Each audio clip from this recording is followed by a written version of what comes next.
নোয়াখালী সোনাপুরের এই বিষয়টা নিয়ে কথা বলতে বলতে বিরক্ত হয়ে গেছে, কিন্তু তারপরে প্রশাসনের কানে যায় না। এই যে ধরেন ইসলামিয়া রোড, এই রোড দিয়ে ঢুকলেই আপনি দেখবেন যে রাস্তার বামে ডানে অসংখ্য গাড়ি দাঁড়িয়ে আছে। কী রে ভাই, এত জায়গা থাকতে এই যে একটা ওয়ান ওয়ে যে কানেক্টিং রোডটা, এই কানেক্টিং রোডটাতে তোমাদের কেন দাঁড়িয়ে থাকতে হবে? এই যে বাম পাশের বাসটা আপনি দেখতে পাচ্ছেন, দুটো তিনটে বাস দাঁড়িয়ে আছে, এটা বছরের 365 দিন এই জায়গায় এই বাসগুলো দাঁড়িয়ে থাকবে। আর এই বাসগুলো এই জায়গায় যেখানে দাঁড়িয়ে আছে, তারপর ঠিক হাতের ডান পাশে দেখেন, এই ডান পাশে এই বাসগুলো কাতারে কাতারে দাঁড়িয়ে আছে, মনে হচ্ছে যেন এটাই বাস টার্মিনাল, এটাই বাস স্ট্যান্ড সব কিছু।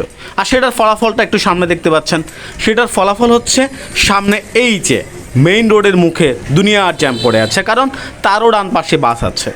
তো এই বাসগুলো যে এখানে রাখে, এই যে সুগন্ধা বা জননী বা যেই বাসগুলো হোক না কেন, এই যে বাসগুলো এরা রাখে এখানে, এই বাসগুলোর কারণে জ্যাম পুরো বছরে। অথচ প্রশাসনের কাউকে আজ পর্যন্ত এখানে এসে একটা অভিযান চালাতে দেখলাম না। এই ব্যাপারে তাদের আগ্রহ নেই বললেই চলে। আর কি বলবো, জনগণ যেমনে খুশি তেমনে মরুক, তাদের কি।